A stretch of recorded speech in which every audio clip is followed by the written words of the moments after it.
Graça e paz, nação do avivamento, boa noite, queridos, glória a Deus. Estamos dando início a mais um Shabá, mais uma celebração de gratidão a Deus, que criou todas as coisas e santificou este dia, declarando que ele era um dia para descanso, para que nós descansássemos. Ora, se Deus separou esse dia e santificou para ser um dia de descanso, é muito mais do que simplesmente a gente falar assim, é para a gente descansar, relaxar. É óbvio que tem coisas grandiosas por trás disso, né? E a maior delas já está revelada, é o Senhor Jesus Cristo. Ele é o Shabá. Ele é a grande revelação do Shabá. E quando nós paramos nesse dia, nos lembramos desse dia, lembramos de agradecer a Deus, lembramos que Ele é o Criador, que Ele é o Senhor de todas as coisas, o agradecemos e ao mesmo tempo a gente celebra o Senhor Jesus, que Ele é o nosso descanso, nós também recebemos um descanso sobrenatural de Deus. Eu profetizo sobre a sua vida que vai entrar um descanso sobrenatural em você. Você vai descansar, você vai dormir, você vai relaxar, você vai desfrutar de paz, porque é isso que o Senhor Jesus deixou para você, deixou para nós, e é isso que o Shabá representa, que o Shabá ilustra. E eu quero aproveitar que você está aí na mesa com a sua família, quero agradecer a todo o Maná 12 pela provisão que vocês têm sido, que todos nós temos sido, né? Eu fiz aquela convocação para a entrega das bolsas, dos alimentos, das cestas básicas, e os irmãos trouxeram, encheram a casa de Deus de provisão, tá? E quero informar para vocês que cerca de 80 pessoas foram alcançadas com essa provisão do Senhor, foram várias famílias, e nós ainda temos alguma provisão no estoque, e estamos recebendo mais, no próximo mês nós vamos atender mais pessoas, queremos aumentar esse número, e enquanto estiver essa situação difícil, nós vamos fazer a nossa parte, levando provisão. Então, muito obrigado a todo o Maná 12 por essa cooperação tremenda. Amém? Então, glória a Deus. Deus abençoe a sua vida, a sua casa. Quero começar também fazendo uma oração, orando pela sua vida agora. Pai Celestial, em nome de Jesus, nesse início de Shabá, nesse tempo de Shabá, de descanso, Tu santificaste e abençoaste este dia, meu Pai. E por isso, nós celebramos ao Senhor e eu te peço que entre em cada casa agora, meu Deus, com a bênção da tua paz, com a bênção da tua provisão, com a tua provisão sobrenatural. Muito obrigado, meu Deus, eu te agradeço, fica conosco, fique em cada uma de nossas casas, em o nome de Jesus. Amém, amém e amém. Glória a Deus. Bom, quero compartilhar aqui um pouco com vocês o Isaías 40. O capítulo 40 de Isaías é um capítulo que fala do descanso de Deus. Amém? O descanso de Deus. Ele começa falando de consolo. Eu vou ler apenas alguns versículos finais, mas o início de Isaías 40, ele começa dizendo: consolai, consolai o meu povo, diz o vosso Deus. Eu estou lendo aqui na versão King James hoje. Consolai, consolai o meu povo, diz o vosso Deus. E nós estamos vivendo um tempo que a gente precisa desse consolo, desse conforto, né, de Deus. As pessoas estão muito agitadas, estão muito até desesperadas, né? Nós, servos de Deus, temos esse descanso, mas quantas pessoas têm estado desesperadas? E aqui o Salmo, quando começa falando sobre esse consolo, sobre esse conforto de Deus. E depois ele começa a falar da soberania de Deus, ou seja, mostrando que Deus, ele tem o controle sobre todas as coisas, todas as coisas. Então, a gente precisa, nesse tempo aí difícil, que está essa situação aí do vírus, e não só o vírus, mas os desdobramentos, né? A questão financeira, a questão de emprego, essas preocupações todas, nós temos um Deus que está sobre tudo e sobre todos. Ele está acima dos nossos problemas, acima das nossas dificuldades. E ele continua, então, caminhando por esse salmo, e eu quero deixar como tarefa de casa aqui para vocês, ler todo esse Isaías 40, né? Eu falo salmo porque esse Isaías 40, quando você lê, você vê assim, eu estou lendo um salmo, porque a linguagem é uma linguagem de salmo mesmo, uma linguagem tremenda. E eu quero focar aqui no versículos, a partir do versículo de número 28, de número 26. A partir do versículo 26, diz assim: levantai os olhos e observai as alturas. Isso aqui é o Senhor falando, sabe? É o Senhor mostrando, através de Isaías, o poder dele. Levantai os olhos e observai as alturas. Quem criou tudo isso? Pergunta o Senhor. Quem criou tudo isso? Foi aquele que coloca em marcha cada estrela do seu incontável exército celestial. E a todas chama pelo nome. O seu poder é incalculável, inextinguível a sua força. Olha que coisa tremenda. Quem criou tudo isso? Olha para o céu. Deus está falando, olha para o céu. Então, quando a gente olha para o céu, né, nós temos feito aqueles estudos dos sinais no céu, e a gente vê, tem visto uma pequena parte, né, luas, eclipses, alguns planetas, e o pouco que a gente vê, a gente já percebe que é maravilhoso, extraordinário. Imagine olhar todo o universo, né?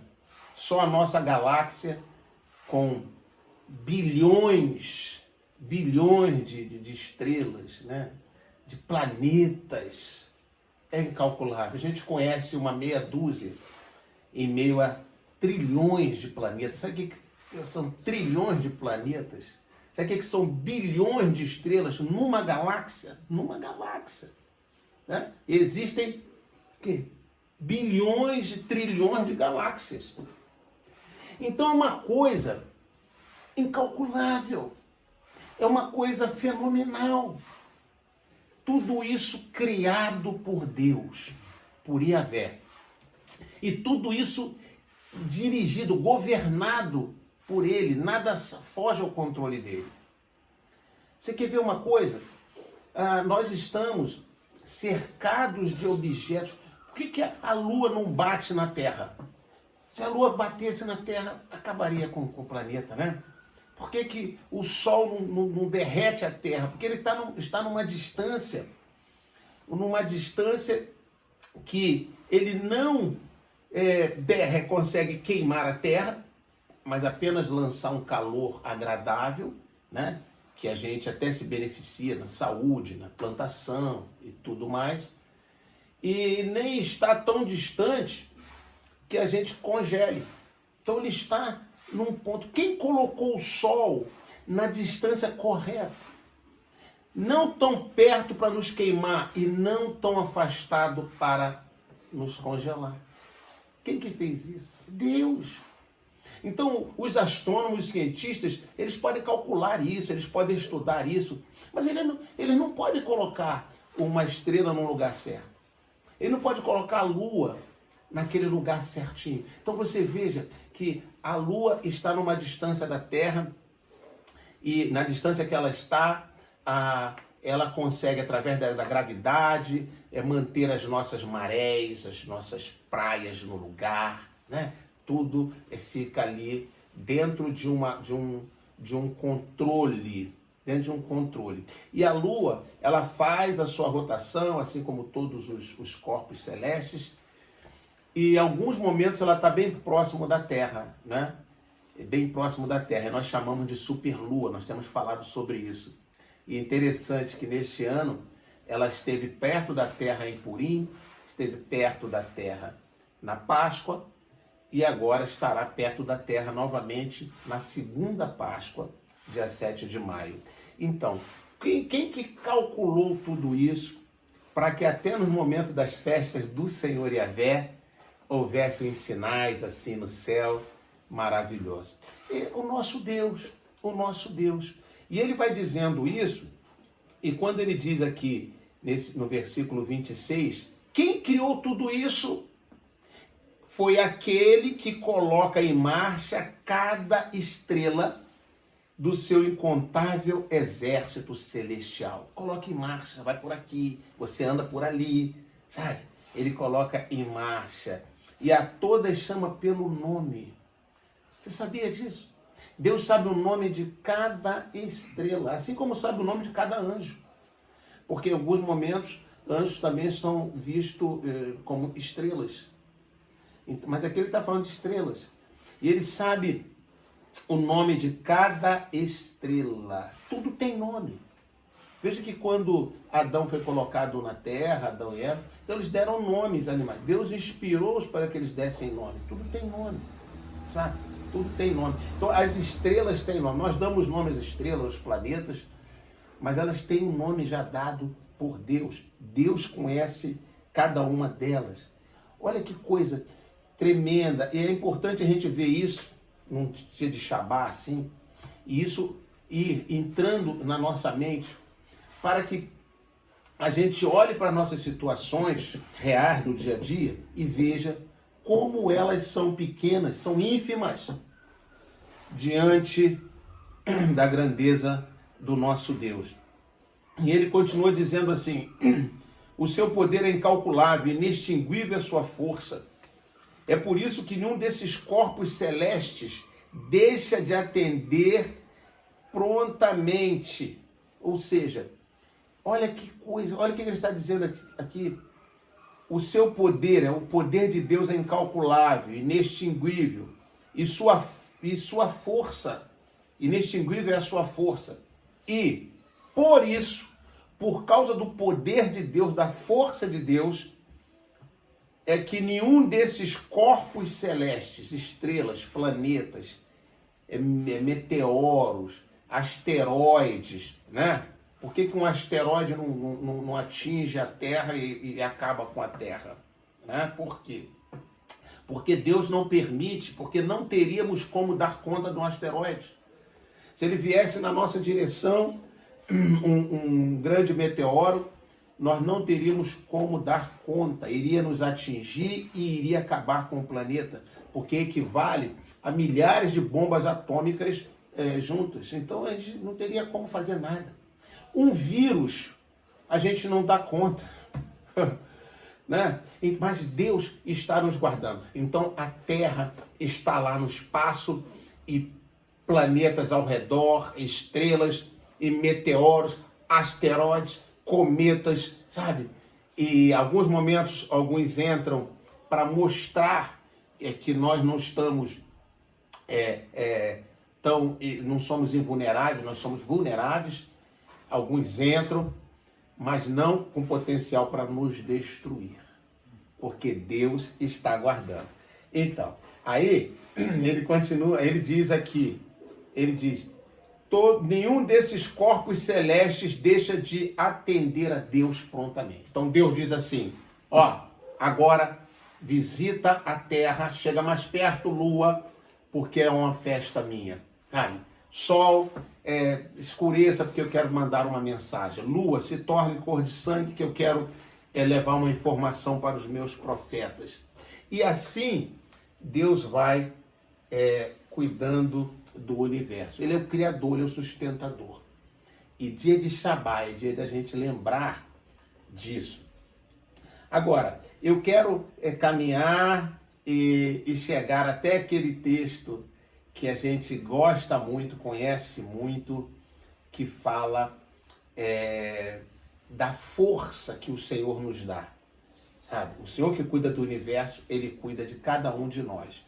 No versículo 29 diz assim: não sabes, não ouviste, que o Eterno, Yahvé, o Senhor, o Criador de toda a terra, não se cansa e nem fica exausto?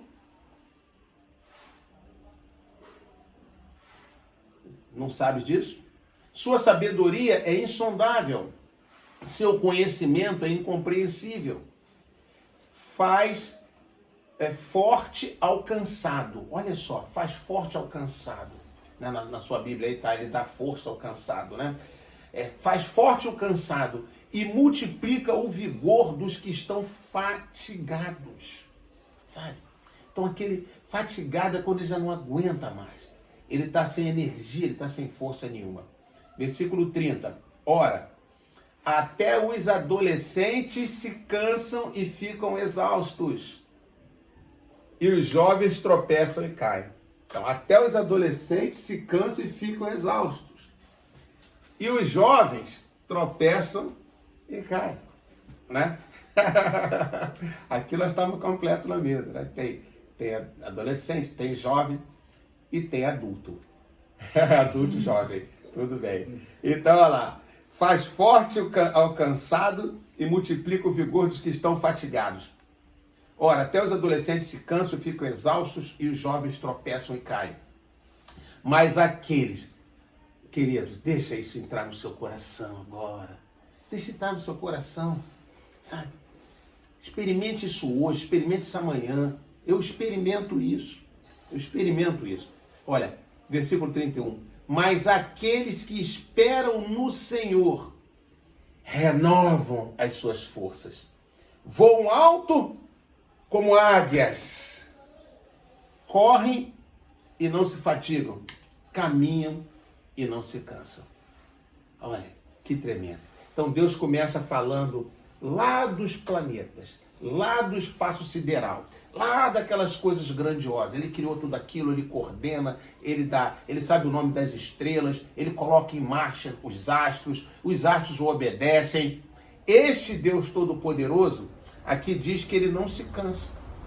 Ora, se ele não se cansa, mas não diz ali que ele descansou da sua obra, mas isso ali é uma forma de falar, uma linguagem. Deus não se cansa. Ele separou aquele dia para o nosso descanso. Porque aquele dia, esse dia de Shabá, iria revelar o Filho dele. Então, quem tem Jesus tem o descanso do Shabá dentro de si. E por isso que nós não ignoramos esse dia. Nós não celebramos o Shabá nesse dia como lei, porque o Shabá veio muito antes da lei. O Shabá é na criação. Isso é da criação de Deus, sabe? Isso é você lidar com o Criador e obedecer o Criador. Isso tem nada a ver com lei, nem com legalismo, mas com o entendimento profético de saudar o Messias, aquele que é o nosso Shabá vivo em pessoa, toda a semana, todo sétimo dia. 7, o número de Deus, o número da perfeição, o número do Senhor Jesus. Amém? Olha que coisa tremenda. Então, terminando aqui esta reflexão. Os adolescentes se cansam e ficam exaustos. Os jovens tropeçam e caem. Sabe? Qual é a diferença de se cansar e ficar exausto e tropeçar e cair? Deixa eu trazer uma revelação para você. Quando se cansa e fica exausto, é porque alguma coisa está te segurando, está te puxando, está fazendo peso em você. E você vai com aquele peso, você vai se cansando. É como se você tivesse que andar, sabe? Com uma bola de ferro amarrada no seu pé, ou então com um peso muito grande, uma mochila cheia de pedra nas suas costas, ou então amarrado por uma corda e alguém puxando você enquanto você está tentando ir e está sendo puxado para trás. Então isso acaba cansando. E depois do cansaço vem a exaustão. Fica exausto. Depois da exaustão, a pessoa pode até morrer, não é isso? Então, o cansaço e exaustão vem de trás, impedindo você de avançar. E o tropeço? Porque ele diz aqui, né? Até os adolescentes se cansam e ficam exaustos, puxados para trás. E os jovens tropeçam e caem. Tropeça e cai significa que ele está correndo. Né? Significa que ele está correndo. Está correndo, está numa disparada, porque ele tropeça e cai. Ou seja, não tem ninguém prendendo ele. O problema com o que tropeça é o futuro. O problema do que tropeça é a preocupação. É o querer chegar rápido. É a ansiedade. É o querer chegar. É o querer que as coisas aconteçam logo. Aí ele pode tropeçar e cair. E o que se cansa é aquele que está querendo ir no ritmo normal, mas ele está andando num ritmo anormal, porque tem coisa de trás puxando ele. Então, a pessoa, por exemplo, que está oprimida, que passa por depressão, o problema está lá atrás. É o que aconteceu lá atrás que está trazendo cansaço para a pessoa. Entendeu? Impedindo da pessoa caminhar bem, feliz, tranquilo. É algo que está lá atrás, amarrando. E o problema daquelas pessoas ansiosas é algo que está lá na frente, que ela não quer, não tem a paciência, não consegue ter. É óbvio que isso aí não é uma decisão da pessoa, nem da depressão, nem da ansiedade. Não é decisão da pessoa, isso é algo que acontece automaticamente, né? E então a pessoa está numa disparada para chegar lá na frente, então ela tropeça e cai. Agora, esses dois fatores, tanto a depressão que está lá atrás, como a ansiedade que está lá na frente, que impede de você andar de forma normal, isso traz cansaço e traz queda, diz aqui a palavra de Deus, no versículo 31. Mas aqueles que esperam no Senhor renovam as suas forças. Voam alto como águias, correm e não se fadigam, caminham e não se cansam. Significa que quando você espera no Senhor, o Senhor entra de forma sobrenatural em você e dá a você a unção de uma águia. Amém? A unção de uma águia. O que é a unção da águia? É a unção que faz com que você visite os lugares celestiais. Lá onde você já tem lugar, já tem assento, faz com que você visite. Então, quando você visita os lugares celestiais, você está acima de tudo que está acontecendo na terra. Daquilo que te puxa para trás, que aconteceu lá no passado e está te prejudicando hoje, te deprimindo, ou daquilo que te empurra para frente, aquilo que está lá na frente, você está acelerado para chegar lá, para resolver, e não isso te traz prejuízos hoje. O Senhor te tira disso, te dá uma unção de águia, você vai para cima de tudo isso, atinge os lugares celestiais e encontra descanso, encontra conforto. Querido, que Deus te abençoe. Essa é a palavra de Deus. A palavra ela vem para nos abençoar, sabe? A palavra não vem para nos trazer peso nenhum. É descanso? Se coloque nas mãos dele. Quem vai fazer isso é ele. Não é a sua força. Não queira, não fique ansioso. Deixe Deus fazer. Só diga assim: Senhor, eu estou no teu Shabá, nesse tempo profético. Senhor, eu tenho a revelação do teu Shabá dentro de mim, que é a pessoa profética do Senhor Jesus Cristo. Senhor, eu tenho a tua palavra para eu ler, para meditar. É a palavra profética. E eu dependo de ti, descanso em ti, e eu sei que vai acontecer o que o Senhor prometeu aqui. Eu terei as minhas forças renovadas. Eu voarei como águia. Querido, que Deus te abençoe. Feliz Shabá. Boa refeição. Amém? Quer dar um tchau para o pessoal ali? Quer dar também, Laís? Porque tem adolescentes, tem crianças assistindo, né? Querem ver, né? Querem ver que não é uma coisa assim de adulto só, né? É para a família toda. Tá bom? Beijo no coração. Shalom.